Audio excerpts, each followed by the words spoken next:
तो भारत में मोदी के जितने सियासी विरोधी हैं वो कम से कम मोदी की विदेश नीति की इस तस्वीर को राजनीति में ना घसीटें। यह युग युद्ध का नहीं है।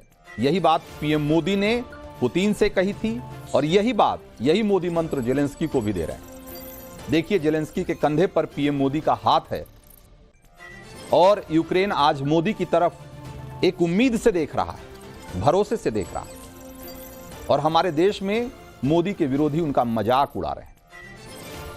मोदी की यूक्रेन यात्रा के खिलाफ लिख और बोल रहे लोगों को एक और तस्वीर देखनी चाहिए। यह तस्वीर आज सोशल मीडिया पर खूब वायरल हो रही है।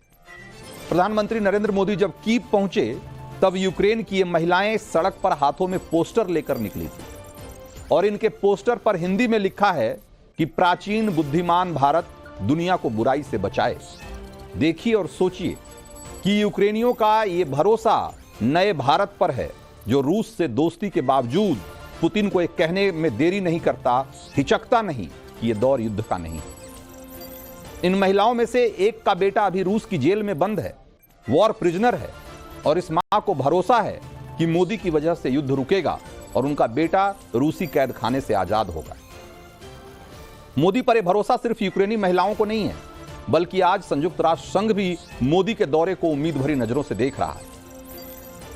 स्टीफन दुजारिक यूएन के चीफ प्रवक्ता हैं और उन्होंने क्या कहा, जरा एक बार आपको वो भी सुनना चाहिए। उन्होंने कहा कि हमने कई राष्ट्राध्यक्षों और सरकार के प्रमुखों को इस क्षेत्र की यात्रा करते हुए देखा है और हमें उम्मीद है कि ये सभी यात्राएं हमें करीब लाएंगी और यूएन के प्रस्तावों, अंतर्राष्ट्रीय कानूनों और क्षेत्रीय अखंडता के अनुरूप इस संघर्ष का अंत होगा।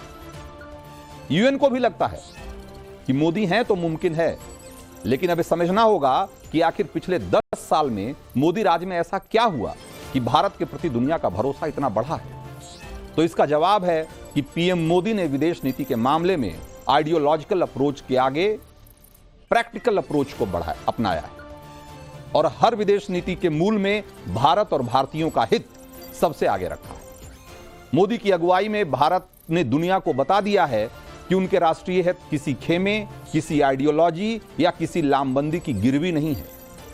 और इसकी एक और बानगी देखिए, यूरोपियन यूनियन ने रूस से कच्चा तेल खरीदने पर बैन लगा रखा और वो इस बात के लिए दबाव बनाता रहा है कि भारत भी रूस से तेल न खरीदे। लेकिन मोदी सरकार ने इस दबाव को दरकिनार करते हुए क्रूड ऑयल की बढ़ती कीमतों को देखते हुए रियायती रेट पर रूस से ऑयल इंपोर्ट बढ़ाया। भारत फिलहाल रूस से रोजाना करीब 6 लाख बैरल कच्चे तेल का आयात कर रहा है। एक साल पहले तक रूस रोजाना सिर्फ 90,000 बैरल क्रूड ऑयल सप्लाई करता था। इसका मतलब क्या हुआ कि सिर्फ एक साल में भारत ने रूसी तेल का आयात 6.5 गुना ज्यादा कर दिया है। इससे भी मजेदार बात यह है कि यूरोपीय यूनियन के दबाव को नजरअंदाज करते हुए एक तरफ तो भारत रूस से कच्चा तेल खरीद रहा है और दूसरी तरफ उसे रिफाइन करके उसी यूरोप को एक्सपोर्ट कर रहा है। जो यूरोप रूस से डीजल पेट्रोल खरीदता था, सप्लाई चेन बंद होने के बाद वही पेट्रोलियम वो भारत से खरीद रहा है। भारतीय कंपनियां यूरोप के देशों में पेट्रोलियम की सप्लाई करके मोटी कमाई कर रही। मोदी के विदेश नीति के में सबसे समान नजदीकी का मतलब यह है। खैर, प्रधानमंत्री मोदी अभी एक्चुअल जंग के मैदान में हैं, तो उनकी सुरक्षा को लेकर हर तरह की फिक्र है लोगों को और फिलहाल तो कीव पर हमले रुके हुए हैं। लेकिन भारतीय और यूक्रेनी सिक्योरिटी एजेंसियों ने मोदी के इस दौरे के लिए जबरदस्त प्लानिंग की। भारत के प्रधानमंत्री की सुरक्षा की जिम्मेदारी एसपीजी यानी कि स्पेशल प्रोटेक्शन ग्रुप के पास होती है और विदेश में भी पीएम की सिक्योरिटी का जो जिम्मा है वो एसपीजी पर ही होता है। इस बार भी एसपीजी का एक दल पीएम के साथ कीव में है और पीएम के कीव पहुंचने से पहले एसपीजी की एडवांस सिक्योरिटी लाइजनिंग टीम जो है वो कीव पहुंचकर उसने पूरी जांच पड़ताल की। पीएम की एंट्री एग्जिट कैसे होगी, तमाम चीजों को लेकर पहले से प्लान तैयार कर लिया गया था। और इसके अलावा सिक्योरिटी सर्विस ऑफ यूक्रेन और स्टेट प्रोटेक्शन डिपार्टमेंट के कमांडो भी पीएम मोदी की सिक्योरिटी में तैनात किए गए। और आज पीएम मोदी के दौरे से उम्मीद लगाई जा रही है कि इस भयानक जंग पर ब्रेक लगेगा, कीव पर गोलाबारी रुकेगी और हर वो मां जश्न मनाएगी जिसका सैनिक बच्चा या तो रूस की जेल में बंद है या यूक्रेन की जेल में।